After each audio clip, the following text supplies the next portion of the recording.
You're listening to DraftKings Network.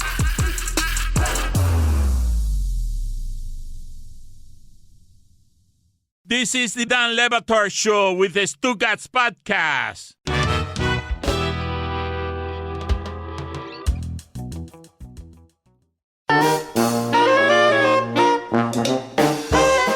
That's right.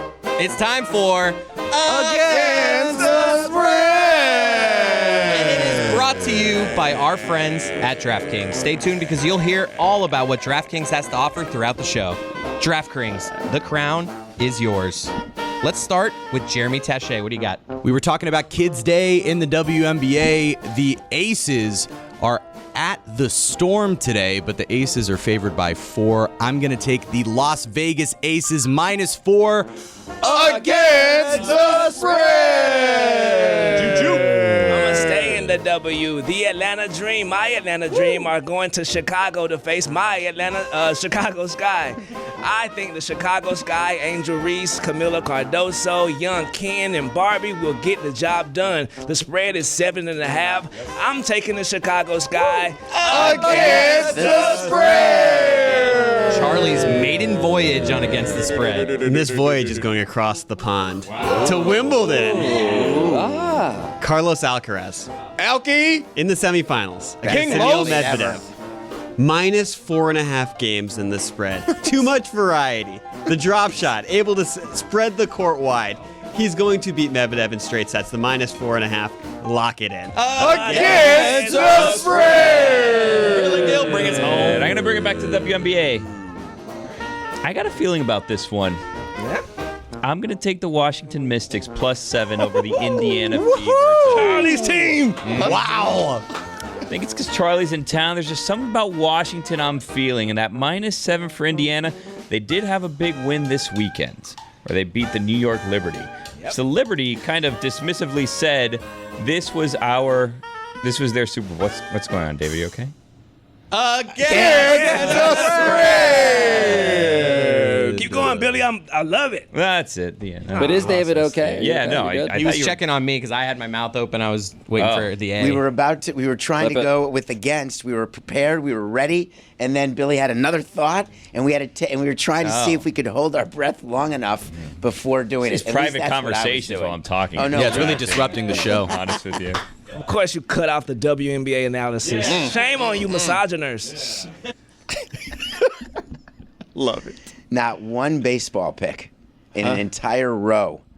I'm not allowed to bet on baseball. Those Part of the against broadcast. those spreads in Valleys. I hate the spreads in They're baseball. Baseball's always -1.5. -1.5. I hate it's a You sucker like bet. -4.5 games in a tennis match? I like it more than those damn run lines in baseball. We just love Los. Is that you assume that Alcaraz will get to 18?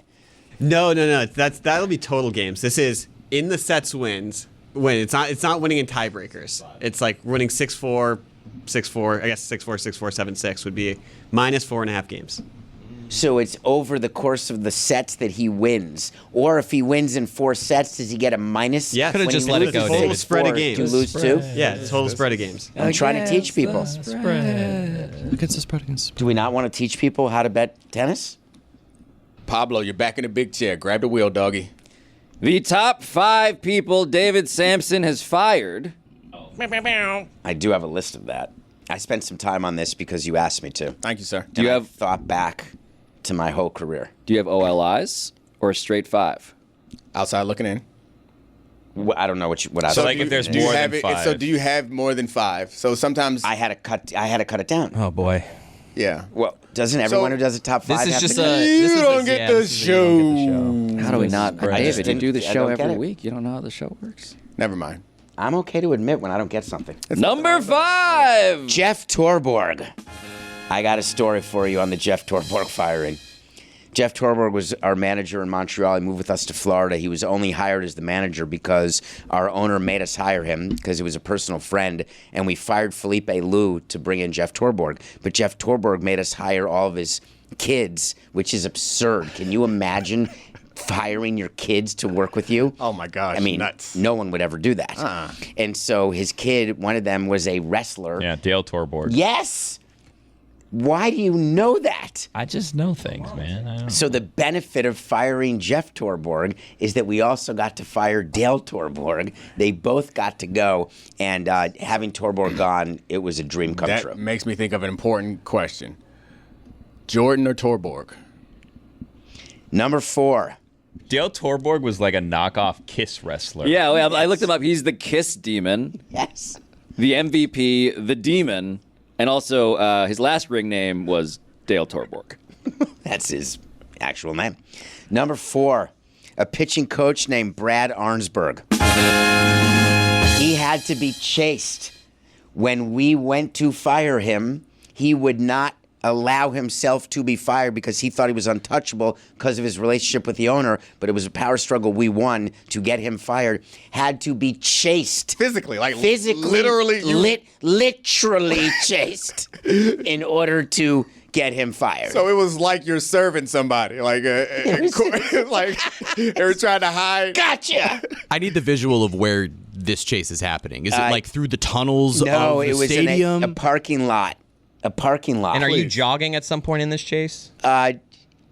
So I wasn't the chaser. Okay, yeah, you have someone chase for you, of course. Yeah, I don't want to be that. I'm the team president. I'm not chasing anyone. But you enjoy the firing so much, I thought maybe you might yes. get your hand in the It dirt was for this. so- And you like running. You know what I got? Perfect fit. Can you imagine? Bad boys back. You imagine? It's like the police officer or the bounty hunter who's like, oh yeah, this is what I'm here for. Gotcha. It's more like yeah. the security thrill of the people when hunt. someone runs on the field. Yeah. Can I raise a related but separate Marlins person being chased story? Because I'm on Dale Torborg's Wikipedia page, Sounds and it says dangerous. Torborg later served as a strength and conditioning coach for the Florida Marlins during his father's tenure as a manager from 02 to 03. He made news when if you can put him on, if you can show the Kiss Demon, the Kiss Demon Dale Torborg made news when he scared Marlins pitcher Antonio Alfonseca into hiding in a trainer's room after Alfonseca swore at him in Spanish while refusing Torborg's request for a weigh-in. Does that feel Yeah, right? there was a lot of stuff under Torborg that wasn't great. Alfonseca, for people who don't know, had extra digits. Shake his hand, you get a little tickle. He had an extra pinky. Would it actually tickle you? Yes. I don't. Yes, because my hand, I have a very small hand. Yeah. So when you Extra ticklish. there's no correlation, by the way. So when you shake a hand, you get the little tickle. We're going to ask the sex therapist About pickle tickle. not that part. Number 3, Billy the Marlin. Sorry, I was a little rattled there. Here's how this went. I asked a very simple question when I got to Florida. Why does it matter who's under a mascot costume? Why is he paid so Costume? much? Billy the Marlin's a costume. There's a person under it. No. I don't think that's true, brother. There's a lot of people who listen the to kids the show listening. that drive around with people in their cars that may not know that information. So I don't think Just a that's Marlin. true. Yeah, it's just a Marlin. a real Marlin, bro. But theoretically, You're in this accusing me of example, a spoiler alert for that mascots are not real? There's just they you don't are. say certain things aren't real, like the big guy around the 25th. It's just we got a lot of listeners that listen with their. I want to I'm respect the wrong. Screw audience. me. I'm wrong. oh, but I do want to hear the story. So what You happened? fired Billy the Marlin? And he was a long time. He was the guy. Right. And we realized that we can get another guy who we pay way less money to. And because the older guy was doing side hustles with Billy the Marlin, taking Billy to parties and taking Billy to various places and getting paid money with our mascot. And we said, no, the rules are changing. And he said, no, this was part of my old deal. And we said, well, there's a new sheriff in town, and his name is Axel F.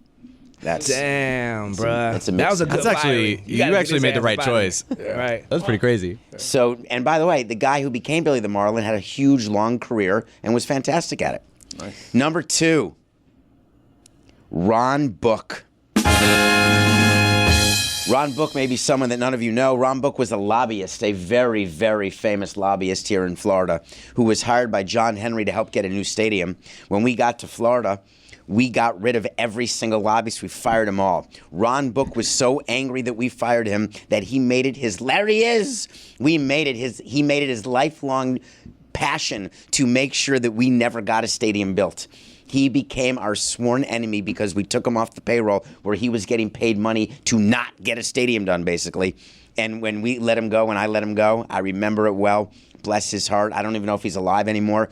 But I will tell you that getting rid of him made me happy. How did you do it? Like, this feels like this one. I said I'm doing it myself. Did you have like did you have a special line for the people that you were most excited about letting go? Did you have like a movie style line that you would say, and see you later? No. See you later, alligator. I don't know. I was trying to I was way more professional. Ron Shake Book- his hand, you get a little tickle. Is that what you would do? Or I know what it was. I know what you did. You probably hit him with a knuck with you buck on the way out the door. I definitely didn't do that. Ron Book is alive, so he hasn't gone through that door yet, thankfully. Thankfully, I don't wish him death. Knuck what you buck. Not him. Not to get paid. Okay, and the number one best firing that really, really made me happy was Joe Girardi. Joe Girardi, we gave him his chance to be a first-time manager in 2006. He was a nightmare from the beginning, and it was all about his kids and having them around. It was all about his coaches, Bobby Meacham and Gary Tuck, and all of these people he demanded to be surrounded with. He was disrespectful to Larry and to Mike and to myself, and we knew we were going to get him, and we got him good. Well, you got him twice, didn't you? Well, the first time we didn't want to get him. The first time was Jeffrey. In the middle of a game, we had to go down. It was a Sunday afternoon when Mr. Laurier came into our box and said, fire Girardi right now, because Girardi had yelled at him. And this was as he was on his way to winning Manager of the Year. Yes. So we sent our kids home because we knew we were going to be in the office late. We fired Girardi after the game. The players did a mutiny. We rehired Girardi. That's the one time a player mutiny worked. So we rehired him. I mean, not the only time. And then fired him at the end of the season. And when we fired him, I remember looking right into his eyes and saying, goodbye, Joe. What was the tension? You're fired. What was the tension when the players actually fought back and you guys were like, all right, fine, we'll hire him back? What was that It tension was like? a disaster because that season was a bunch of young guys, and we didn't want to empower any of the young players on the team.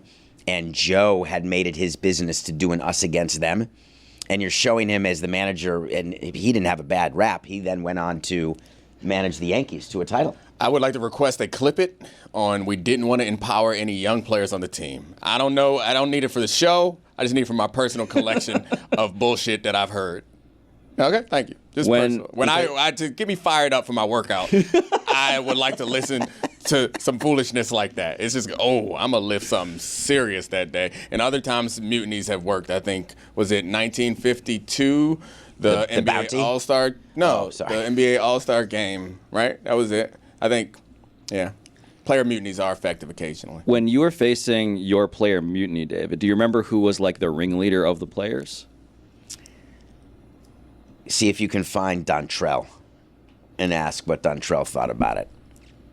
Are you sure it wasn't? Brad! No.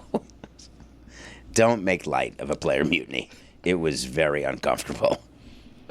And we were okay with it because we didn't want to fire him that minute. We knew we were going to get him at the end Oh of the yeah, year you for wanted sure. to be mutinied, definitely. But when you hire him back, do you give him a little, this isn't going to last long? You're back, but Just a whisper in the ear. I would like to hear about We the told conversation. him the truth. We said the reason. September 30th. We said, I see dead people. like in the field. No, we told him the truth, which was, you win. The players did not want you gone, and just don't do that ever again to Jeffrey for the rest of the season, and we will make sure you don't get fired till the end of the season.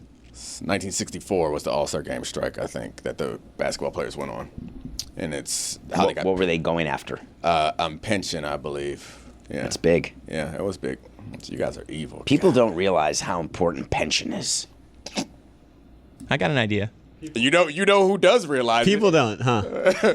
Yeah, people don't. Nick At least- Cirillo does. Nick Cirillo knows how important the pension is. and his brother. Do you get a pension here at Meadowlark? Oh, gosh. That's a good question. You don't know? Do you Yes, we really do. not know? I've never signed a just piece gonna of say paper yes. here, so I'm I don't know if speaking I actually work here. walking by faith, not by sight. And that's my top 5. There's so many more. The thing is in sports, and everyone you've worked with in management has a top 5. Everyone's fired people. You're hired to be fired. Okay, yeah. Do you dispute the fact that there are many firings that take place in sports? No, of course, yeah. I've had to fire people. I think you have openly said that you enjoy firing people. I enjoy firing people who deserve to be fired, and that's a distinction that people. So this was top 5 based on the ones that you enjoyed the most, or just top 5 most interesting? Because the last one was really interesting. I actually found these as a combination. I wanted to do this top 5 list, and the way I pared it down from OLI was that there were ones that were required. There were ones that I didn't want to do, but the owner did. Like I could have put Larry Beinfest on here. But that one was terrible for me. I didn't want that to happen. So these are ones that I wanted to happen, or there was a good story attached. What about when you got fired? It's a great one. Yeah. But I didn't do that firing. I thought these were ones I misunderstood. I thought the top 5 were ones that I did. Fine. It's whatever you want it to be, but I didn't mind. Listen, otherwise I wouldn't be here with you in chair 3. When you're hiring for your small business, you want to find quality professionals that are right for the role. That's why you have to check out LinkedIn Jobs. LinkedIn Jobs has the tools to help find the right professionals for your team, faster and for free. As Meadowlark Media continues to grow as a content studio, we strive to hire only the best and most qualified candidates. Thankfully, with LinkedIn, they've made it easy for us to find them. LinkedIn isn't just a job board. LinkedIn helps you hire professionals you can't find anywhere else. Even those who aren't actively searching for new jobs might be open to the perfect role. In a given month, over 70% of LinkedIn users don't visit other job-leading sites. So if you're not looking on LinkedIn, you're looking in the wrong place. On LinkedIn, 86% of small businesses get a qualified candidate within 24 hours. Hire professionals like a professional on LinkedIn. Post your job for free at linkedin.com/prep. That's linkedin.com/PREP to post your job for free. Terms and conditions apply. Don Le Batard. Oh, I like firing people. So I take the opportunity to fire whenever I possibly can because I can use it as a learning experience for them and try to help them out and try to point out what they did wrong. But in this case, the employee was enough levels below where I was that I did not do the firing, but I had it done within moments of discovery. I love the I like firing people. It's just absurd. It's absurd. Stugotz. I'm talking about people who I fire who deserve it, who have done something that actively requires me to fire them. It is my unadulterated pleasure to do so. This is the Don Le Batard Show with the Stugotz.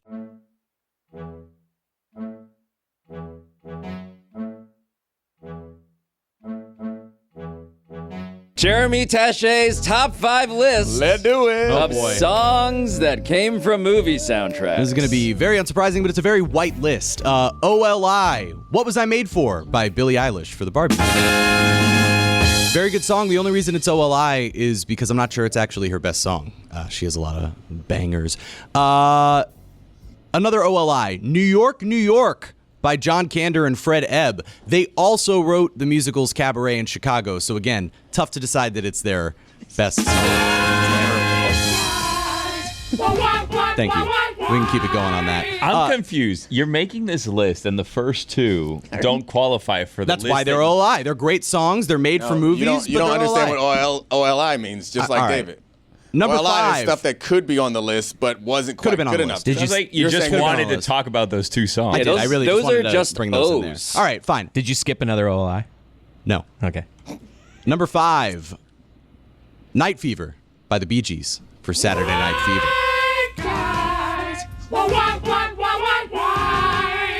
Number 4, Like a BG inflection on that falsetto. Eye of the Tiger by Survivor for Rocky. Can't argue with that one. It's a good one. I didn't love White Guy and you on that one, but I mean it's still. Do you think he's gonna go Eric Carmen? I did not know. I didn't know that was made just for Rocky. It was made for Rocky. It was the theme, I believe, for Rocky. Number 3, the reason this list was created, Accidentally in Love by the Counting Crows for Shrek 2. Love that song. It's not their best song. Could argue colorblind. I think it's better than Mr. Jones. I do. I genuinely believe it's. Jones and me. Not better than that. But it is better than Mr. Jones. That was a Number 2, falsetto. Don't You Forget About Me by Simple Minds for The Breakfast Club. That's a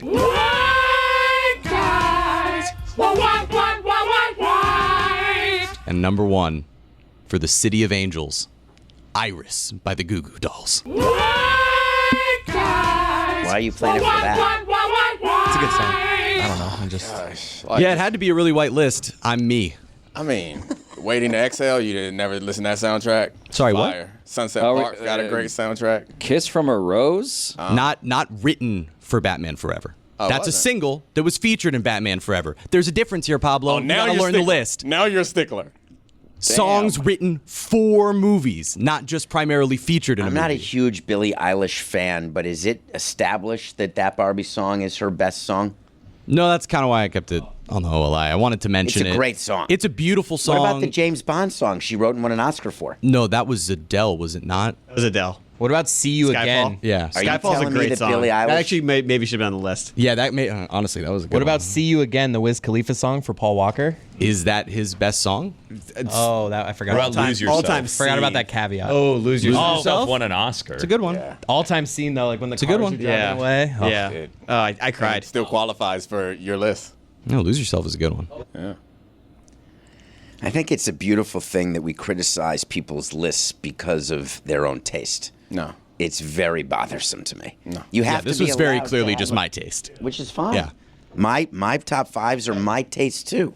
I don't need you to agree with my top list of 100 movies. Oh, man, I got to explain everything to you. Okay, go ahead. I'm taking notes. What did I do wrong now, So, Chair 2? It's not that what you're doing wrong. It's that you don't get, I was going to say you don't get the show, but you don't get the industry. Like, the whole point of a top 5 list is to make people mad and to drum up interest. Like, that is the joke that we're making on the Lampert show. So when they present a top 5 list, if we are not going to criticize it, then we are not completing the joke that's being made on the top 5 list. I think you're being a bit of an AI. A bit of an audience insulter. I think the audience doesn't require fighting the whole time. Do you guys have a movie or something that's made you feel old? Because I've had 2 instances recently, and this is somewhat related to Jeremy's list, where I heard young professionals talking about something, and I was like, yeah, I'm old. Like, I'm too old. And it was 2 different instances. It was the exact same topic, and I don't know how it came up both times. But one time I was like in a waiting room, and it was 2 people that worked as like, medical facility. And it was 2 young professionals talking about the best Shrek movie. And they were comparing Shrek 4 and Shrek 3. And I was like, yeah, I'm old. Like, because that's a kid's movie. And you guys are seemingly adults, We were kids. professionals here. And you're discussing which part of Shrek 4 was your favorite part and how excited you are about Shrek 5 and how you want to get the new Shrek things to put on your Crocs. And I'm like, okay, I'm really old. And I thought this was an isolated incident. And then I encountered another Shrek conversation in another professional setting. And I was like, yeah, this is just a thing that now young professionals talk about, is they compare their favorite Shrek movies. This has to be this week because Shrek 5 was just announced. No, this was last week. They were talking about rumors of Shrek things that they had been reading online. This was probably like a month and a half ago this happened. We young people love Shrek. There are stages of like realizing you're old, and I think that when people who you consider to be adults are talking about things in their childhood, but you are a grown-ass man for, that is a new level of old manness that you have reached. And I'm there too, where it's very weird when you see someone who's like 25 or like 33 talking about their childhood, and you're like, I was in college. So like the first Shrek came out, I guess when I was a teenager, right? But like I still was like, that's like a child's movie. I saw Shrek 2 for my 9th birthday party. Do you think it happened with That was Beverly Hills amazing. Cop, the new one, where 40 Years was the first one? Are there people who are going to see this one on Netflix because everyone's watching it, and are they going to not realize? I think it's not an enjoyable movie if you have not seen the other ones, because like the movie is all nostalgia. I think it could stand alone. Like if you're unaware of those things and you're watching it, like it's a good enough action movie. Yeah, I like guess. it's fine. I think they do make references too, like when they go and they look at his like, oh, I was looking at your file. The first one, Yeah. there's an entry here in 1984, and then 1987, and then 1991 wasn't as good or something like that. That was a total cut of Beverly Hills Cop 3. Yeah, 100%. And that was awesome. And they have Judge Reinhold going in his trunk with all his weapons, complimenting his weapons. They had the little picture of Taggart in the back of Reiser's office. This is my point exactly, is I think that this movie is largely mediocre at best, unless That's what I thought, unless you get all the stuff that's like that. I got it all, and it was still mediocre. Yeah, it wasn't a great movie. All of those movies were released before I was born. I think spoiler alert, flying a helicopter 2 feet off the ground because he's afraid to fly is great. Good bit. Every single Beverly Hills Cop movie you were not alive Beverly for? Hills Cop 3 came out May 25th, 1994. I was born in 1995.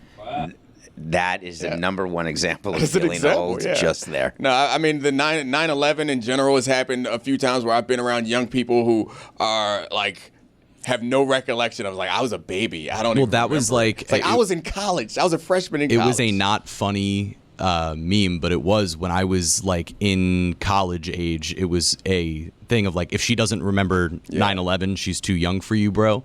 Because Half for those plus of us 7. born in the 90s, like we remember it. I was a kid. I remember being taken out of elementary school when it happened, and the whole thing. But I don't. I'm remember sorry. Did we much. go from Shrek 5 to 9/11? Yeah, we did. With a reference of how young you can't do Belichick. He violates the half plus 7 rule. I've never heard this rule. I heard you say that, but I didn't get it. I've never heard this rule. So you're allowed to date someone half your age plus 7 years. The original Shrek was released May 18th, 2001. So just a few months before said day we were talking about.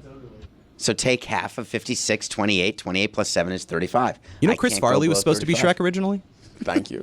Are you just like dating someone and you did the math to make it work out for I you? think he made this equation up for himself. This is a question for a sex therapist.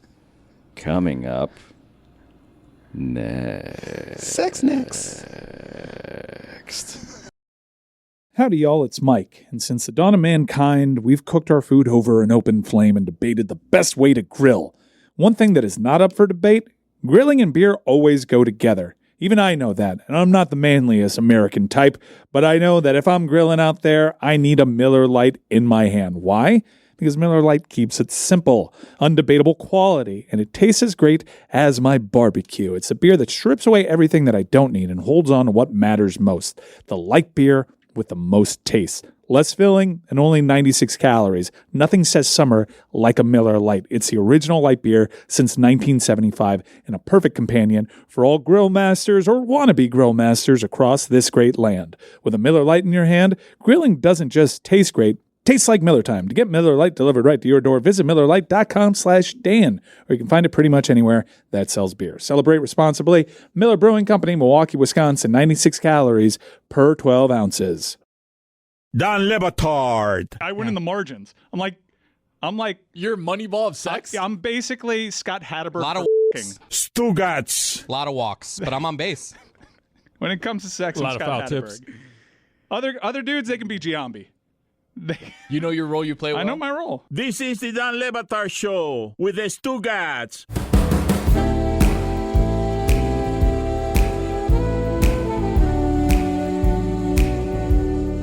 They prepped you. They told you that we need help. Well, a little bit, yes. I have just some insight, so Okay, I'm here for y'all. Okay, Thank you so much. All right, so like a tag team, not a gangbang. there we go. Oh, this is so... Count us in, Pablo. 5, 4, 3, 2, 1. So at long last, our special guest of the day is April Lampert. April, I just want to apologize on behalf of everybody who may have already been pre-interviewing you, because I've been told some things that I don't want to co-sign just off the jump here. So thank you for being here. My pleasure. Thank you for having me today on the show. So I have to be honest, this was my idea, April, and I am not always on this show. So there was a few weeks ago where I was listening to this show and I heard this sound. I win in the margins. I'm like, You're Moneyball of sex? I'm basically Scott Hatterberg. A lot of walks, but I'm on base. Other dudes, they can be Giambi. You know your role, you play well? I know my role. So I don't know how much you know about sports, but there's a bunch of guys who are completely comfortable with being mediocre. And I was like, next time I'm on the show, we got to address this. And I suspect that it's not just the people who are on this show, that a lot of people in our audience also are pretty mediocre when it comes to making people happy. So I figured we'd have you on to help us. So can we start with this? I'm asking for a friend, by the way, clearly. Obviously, I'm asking for a friend. What is the thing that guys generally get most wrong about trying to satisfy their partners?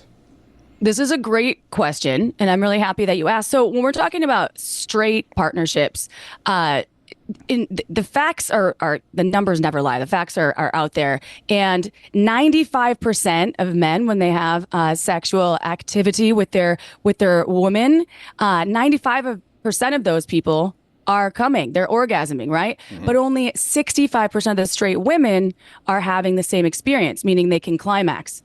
So what does that mean? There's this percentage of folks out there that are with their partners trying to please their woman and nothing's coming out of it. Well, why? I can tell you why. It's because the clitoris, which is what women own, right? It's the pleasure center, and it's the only body part that either of us have, that any one of us have, that is designed simply for pleasure. So only 4% of women can orgasm from penetration alone. So 96% of us need some clitoral love. And I think that's what happens. And that's the breaking point with dudes, this orgasm gap that it's kind of a buzz term that's thrown around a lot. But this is legitimately the issue. And blood flow is the key. Blood flow is the key here. And the clitoris needs blood flow. So that means it needs some love before you're just sticking it in. April Lampert has been named the industry sexpert of the year multiple times, the co-author of the book Shameless Sex, Choose Your Own Pleasure Path to Unlock the Sex Life You've Been Waiting For. April, you mentioned the clitoris, asking for a friend. How does one find that? Okay, so the good news is it's not that difficult. The bad news is every single person is different. Some people have a Rubik's Cube when it comes to their vulva. And let's get two things out of the way here. I'm not saying Volvo like the car. I'm talking about a vulva. Now, vagina, everybody thinks of as what the vulva is. So when I'm talking about the vulva, that's the outside, okay? The vagina is what you put your penis inside, okay? So that's just basic anatomy. The clitoris is on the vulva. Sometimes it's tucked inside. Sometimes it is noticeable outside, but it's between the two lips that are sometimes squished together. And the good news is if there's blood flow and arousal, the clitoris usually comes alive and you can see it more. Here's my issue, if we can just get to it in a few seconds. Not for a friend? No, this is straight for me. Okay. My issue is that I have a hard time waiting the time it takes to pleasure a woman because I can be much faster and I've got other stuff I want to be doing. So my issue is, what is the way, without thinking of your grandmother, to make it last longer? Okay. It's legitimate. Practice. It's a total legitimate question. And there's all of these. There's a lot of these. I've seen like power pills, right? Like last longer, keep your dick harder, longer, faster. Which I obviously I don't own a penis, so I can't vouch for those things. I do know that there is some efficacy when it comes to some of these pills. But if you don't want to pop a pill, because that's not really safe, you don't know what you're getting. There's a lot of variations of things, and there is Viagra, but Viagra and Cialis, and I'm not going to shame those pharmaceuticals because I know they are effective for some folks. However, some people want that real hardness without popping a pill.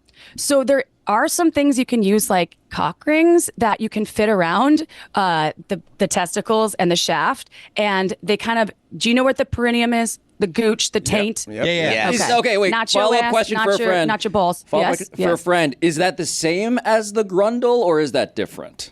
That is, so it depends on where you're located in the United States and what you'd like to call it. Yeah. I've learned that the East Coast calls it the gooch, West Coast calls it the taint, in the middle they could call it the grundle. I'm not sure, but that's a good stat to learn later on. It's also something that I think that don't wrestlers wear those, or bikers too. So bringing it back though. Thank you. Like different devices there are out there, and they can also help pleasure your partner, your female partner, pleasure your woman, because it'll constrict blood flow. Kind of, you could get a double motored cock ring that isn't aggressive looking. That's not going to be scary. That's not going to be like, what is this thing?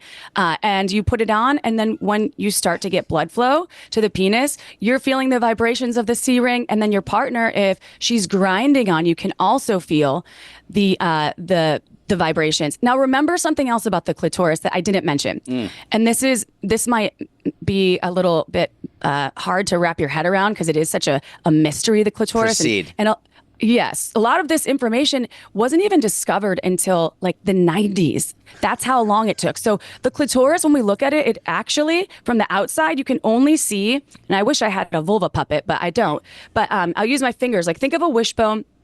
And what you see on the outside, on the vulva of the clitoris, is only about a quarter of the actual entire membrane. And did you know that the clitoris is made up of the same erectile tissue as what you all have? So we can get clitoral boners when that blood flow starts. And the rest of the clitoral legs are located inside the vaginal canal. So if you want to give your partner a clitoral boner, and I know that you said you're busy, you want things to happen fast.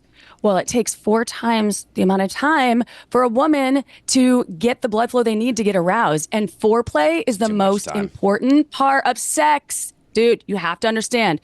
You need to have the patience and the time. Now, if you just want to, you could just have if you talk to your partner and you're like, okay, I want a quickie. Well, then watch them masturbate after or help them. And don't just get out of the bedroom. Yes, Dominique. You're welcome. April. Write it down. I do want to be, we haven't been completely inclusive as far as sexual preference, but men are stupid, so it's not that hard. 2 men together, I feel like it's really not that hard to get each other in the right place. But from a woman's standpoint, this is... We have the manual for that. Yeah, I mean, we know what we're doing when it comes to that. The manual. I like that one. This might be a bit of a silly question, but as a sports fan and a sports broadcaster, we kind of celebrate the type of athletes who have like a special go-to move. And every now and then I try something new or I'm looking for a new move. Yeah, my friend does that too. Yeah. Oh, yeah, that's right. Asking for a friend. Are there new moves that you could teach us that we haven't potentially experimented with? Okay, so I don't know what y'all are doing. You can send me videos if you want later. But I would say... trying new things is always fun because don't just missionary style all the time. Come on, no, we're not monotonous creatures. We get bored easily, right? Humans need novelty. They always need something fresh. So, is there a specific move? So this is going to be something that I like. Always doggy style is a good way to go. But then you could have the old reach around the doggy style and reach around and feel the clit or ask first. Don't just do things without permission. Be like, hey, can I feel your clit? Because doggy style can feel great. That might be a typical one. But what about adding some extra gear, like some fun gear? Like ask if your partner wants to be spanked a little bit, or add some like restraints that obviously consensual, because that can take away, when you take away one of the senses, like whether it's a blindfold, whether it's use of the arms, always remember to have consent, everyone. I'm not saying just tie up your chick and then just go for it. No, ask if she's into this. And that can kind of leave such a wide canvas for you to paint with different positions. I have a friend who can't smell or taste, so that is a pretty good head start. Oh, there you go. Take away a sense. Do you know who Dr. Ruth is, April? Of course. I love Dr. Ruth. Is she your mentor? She was just a goat, right? She really what she overcame in the world of sexuality, which is still such a thing. Like, look, it's fun to talk to you guys about this, but it's still like giggly and sometimes taboo. When I say like gooch or cock rings, people are like, whoa, they can get overwhelmed. I think she was just amazing. Now, she was like grandma, right? She's like sweet old grandma. She was going to like take a pie out of the oven and then tell you about her favorite dildo. And you're like, okay. So I would say in terms of mentorship, yes, Dr. Sex with Emily, she's like one of my dearest friends and probably my biggest mentor in terms of this field. This field found me. I studied law, right? I never expected to be teaching the world about sex and relationships. I feel really honored, though, that I get to talk to you guys about this. You guys are fun. I'm quite thankful you're doing this because there's such a stigma. All men are so macho, pretending they don't have problems, pretending. Lots of my friends have stigmas. They're getting laid all the time, and I love the fact that you're willing to come on a show like this, and I love the fact that we have the flexibility to do this. I hope the audience appreciates it. But I have one quick question, and we don't have a lot of time left. She joined a show like this. A very quick question. You got it. You got it, April. What is exactly your view of monogamy?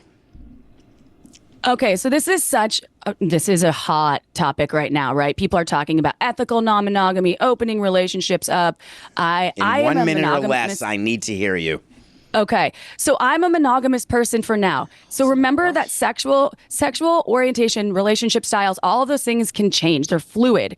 So I think that if you can do non-monogamy in an ethical or consensual way, and I know that word's so often thrown around as well, so don't tune out. But if you can do it with a partner that's like, well, I'm bored too. You don't have to say it like that, but I'm curious, because opening up a relationship doesn't necessarily have to be going out and banging someone. It can be people can have emotional relationships. They can have sexual relationships digitally. People sometimes think a sex doll is cheating, right? So I would say I'm not pro cheating. I know it can happen. Sometimes relationships they go really, really far south and there's no way to get out except adding some spice, and there's nothing that you can do in the bedroom to get out of that rut. There are things if both parties want to work on it. But yes, so as far as I'm not going to preach non-monogamy, do whatever feels good for y'all, okay? April Lampert, we thank you for your expertise, author of the book Shameless Sex. And again, I apologize for everything, literally everything David Sampson just said. Bye, April. Ciao, bye. Thank you. When you're hiring for your small business, you want to find quality professionals that are right for the role. That's why you have to check out LinkedIn Jobs. LinkedIn Jobs has the tools to help find the right professionals for your team, faster and for free. As Meadowlark Media continues to grow as a content studio, we strive to hire only the best and most qualified candidates. Thankfully, with LinkedIn, they've made it easy for us to find them. LinkedIn isn't just a job board. LinkedIn helps you hire professionals you can't find anywhere else. Even those who aren't actively searching for new jobs might be open to the perfect role. In a given month, over 70% of LinkedIn users don't visit other job-leading sites. So if you're not looking on LinkedIn, you're looking in the wrong place. On LinkedIn, 86% of small businesses get a qualified candidate within 24 hours. Hire professionals like a professional on LinkedIn. Post your job for free at linkedin.com/prep. That's linkedin.com/PREP to post your job for free. Terms and conditions apply. Is your vehicle stopping like it should? Does it squeal or grind when you brake? Don't miss out on summer brake deals at O'Reilly Auto Parts. O'Reilly Auto Parts.